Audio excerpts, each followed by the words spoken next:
By the way, I'm Dave Shipper, and I'm talking to Amanda Pascali. You were actually our first finalist, and you blew us away with "Hey Amarino." It was such a beautiful song. Thank you. So, how are you doing in the quarantine? I'm okay. It was a little rough at first because we had a Texas tour and a European tour booked. So dates everywhere from Fredericksburg to Berlin to um, Paris, Sofia, Bulgaria, and all of it got canceled. So it's been hard to to stay positive, but things are starting to happen. Recently, we got a grant from the Houston mayor to do a project that we've been trying to do with teaching immigrants English through music. Hmm. And so good things are starting to happen, but it did take a while, and it's been hard. Well, you're a unique immigrant because you're more of a European immigrant.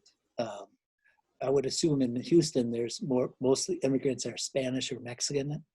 Yeah, yeah. I was born in the U.S., but I I think the main reason why I'm passionate about helping immigrants is because I see a lot of similarities between people that are coming to the U.S. right now and what happened to my parents, especially my father, who is a refugee. But yeah, I mean, there American immigration happens in waves, and so the wave of European immigration is pretty much over at this point, and now we have a wave of a lot of people from Latin America and from Asia, but it's just part of a story that in the progression of the story of American immigration, it's still the same kind of plight that people face no matter where they come from. Well, that was one of the first things that impressed me as I started listening to your music was how you could switch from one language to the other. Um, you're obviously at least bilingual. How do you blend that in your head as you were songwriting? Well, I actually don't. It's kind of like if and here's where I'm going to bring it back to other people that I know that are first generation Americans. Maybe their parents are from Mexico or El Salvador or somewhere like that.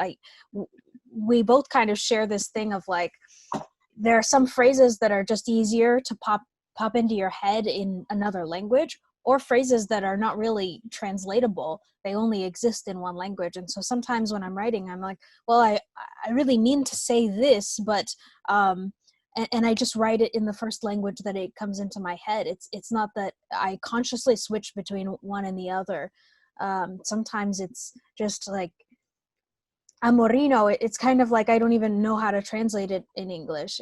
Amorino comes from amore, which means love, but ino at the end of something like little, so it's like little love, like, and the only best English translation is like sweetie or something like that, but And there's nothing. I found it was Cupid. Somebody said a little love is a Cupid, but yeah, Yeah. it was so unique. Oh, I wish I had that ability. So I not I cannot fathom it. Um, so where did the conversation people called you an immigrant folk music? And um do you like yes, do you like that? Do you aspire to it or I actually came up with that oh because okay. yeah, because I was thinking, like, when I was first starting as a singer songwriter. I've been a musician for a long time. Since before I was a teenager, I was a professional musician, and I was playing in bars. Just not writing my. I was writing my own music, but I wasn't showing it to anybody. And once I finally got to the point where I was going to make a brand out of myself and a real career out of being a singer songwriter, I went in to record demos in a studio, and the audio engineers would be I don't really know what to call this because it's not authentic, like Italian music. It's not authentic Eastern European music, but it's also not all American. It's not completely American. It has flavors from other parts of the world, and that's the point, is that it's not really authentic from any one place, but it is authentic in that it comes from somewhere else. And immigrants come from come from somewhere to another place. And so the only real authentic thing that my music is that it's authentic immigrant music. So I decided it's folk music. I write about the immigrant experience, and I'm in America. It's about being American or coming to America. So it's immigrant American folk music. I love it. I love it. Okay. Brooke, you had mentioned it before. You were born in Brooklyn, from what I can read, but now you're in Houston. So those are some pretty diverse communities. Yeah. Different communities. Yeah. Yeah, I was actually, I wasn't born in Brooklyn. I was technically born in Long Island Jewish Hospital. Even though I'm not Jewish, that was just the nearest hospital when I was born. And I grew up in Queens, and my parents met in Brooklyn. So their love story starts in Brooklyn. Oh. And they met each other in college. And at times I wish I could go back to that time when they met each other and when they were falling in love, because I kind of see it as like the perfect love story between two people who are immigrants in this land of opportunity. And it's also the juxtaposition of their sweet love story with being in rough neighborhoods. Because they didn't have that much money, they moved around a lot within New York. And so they lived pretty much in every borough besides Manhattan because they didn't have money to do that. And so it was it was hard because they lived in a lot of rough neighborhoods. But when I was little, we moved to Houston. And so I'm pretty much a Houstonian, just that I was born in New York. And apparently Houston is the most diverse city in the country now. Wow. So I know yeah. there's a huge Chinese population down there, which always surprised me, because we had through my work connections, we have some suppliers down there that are headquartered. Yeah, a lot of Vietnamese too. So your city of origin and where you're at now, they don't really influence your songwriting that much? No, of course they do. I think New York is a city of immigrants, or at least it was in another time period.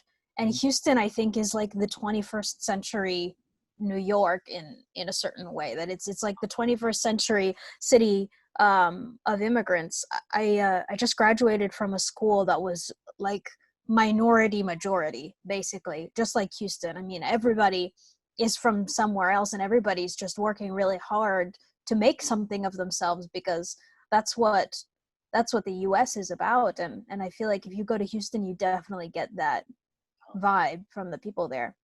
Now, you just mentioned that you graduated. I have to bring it up, the rock song.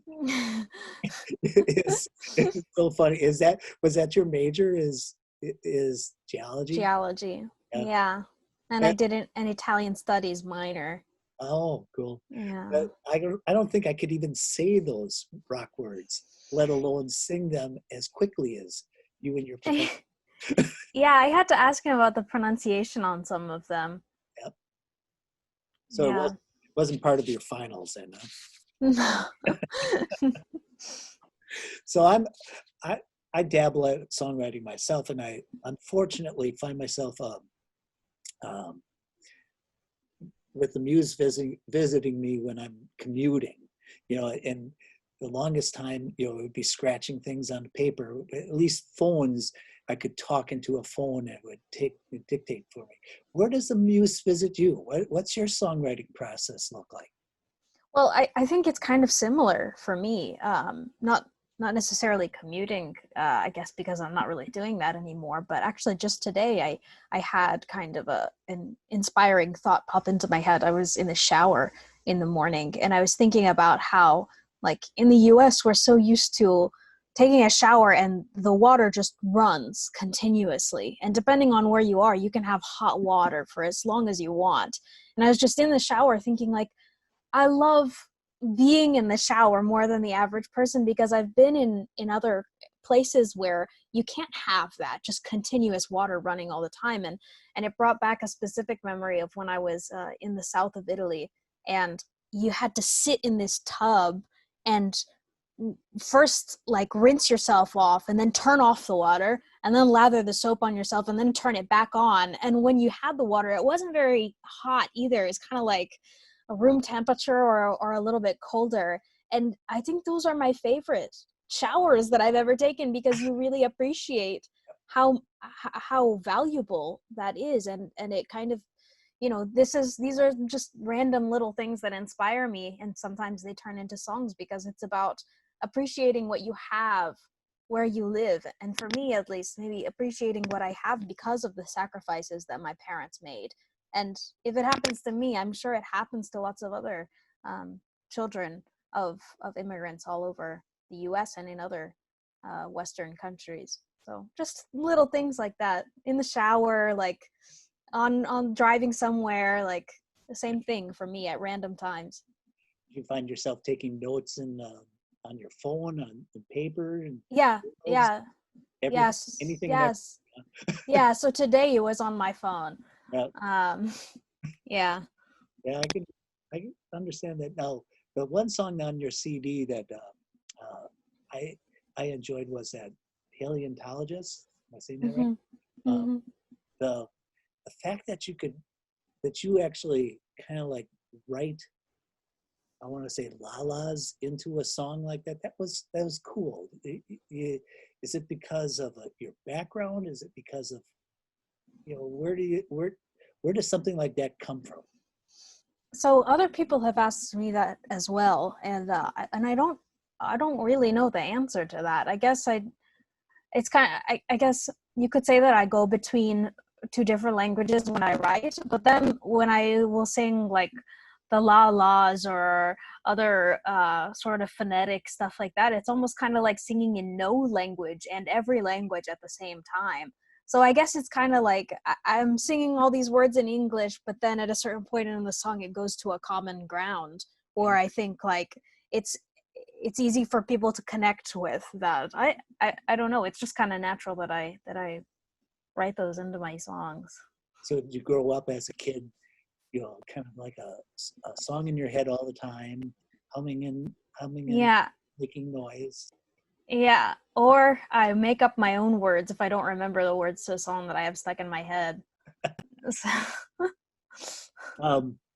Well, I think I've come through most of the questions I had for you. You have any questions for us? How did you find us? Something popped up on social media about you guys, and I was just like, it's quarantine. What do I have to lose? I'll like enter this contest, and I was a finalist in the Kerrville New Folk I saw that. in that songwriting competition in 2019. And so I was like, well, maybe I can do this. And the thing that I've always kind of felt like is that I'm too different for folk music contests. I was just kind of like, well, half of my words are like in another language. People can't really understand it. Maybe they can't connect with it very well. But then I was just like, it's free. That's the one thing about you guys that's like different from other songwriting contests, is that it's free to enter your contest. So I was just like, yeah, I have nothing to lose by entering. Well, here's, if anything, we'll have 12 finalists. We'll get down to it. If you're a winner, we'll invite you back up to play at our festival. So we're not that far from you. We're straight up the river, right in Mississippi. We've been doing this for 45 years, so we've been around for a while. In Wisconsin, right? Right. La Crosse, Wisconsin. Beautiful part of the country. It's and now you travel Europe a few times or multiple times for your tours? Yeah. I've been told the Mississippi River around by La Crosse looks a lot like the Rhine River. The bluffs just kind of surround it, and it gives you that kind of feel to it. So it's one of the prettiest parts of the country.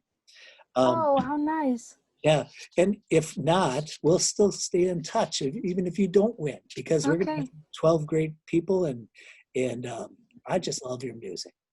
Awesome. Thank you so much, Dave. I've enjoyed communicating with you in all the various ways that we have. It's nice to actually have what is the closest thing that we can do to an in-person Oh, conversation right now, just because I feel like we've been communicating so much and now I'm finally seeing you. and the other thing is all these live videos or live streaming, I love them, but the artist never hears back from the audience. And Yeah. that's the part, Yeah. that's the part that, must just drive you crazy. Yeah, of course. Yes, it does. Yeah, we're doing our first like combined live stream with a small audience that's sitting very far apart from one another uh, very soon in Houston. So we'll see how that turns out. All right. Well, unless you have any other questions, it's been a lot of fun, Amanda. Thank you, Dave. I will have other questions, but You can always email me, I'll bug you. and you're always welcome to send me a Zoom request. Okay, for sure. For All sure. right. And maybe I better, we'll stop it here, uh, Okay. recording for a second here if I can. Okay.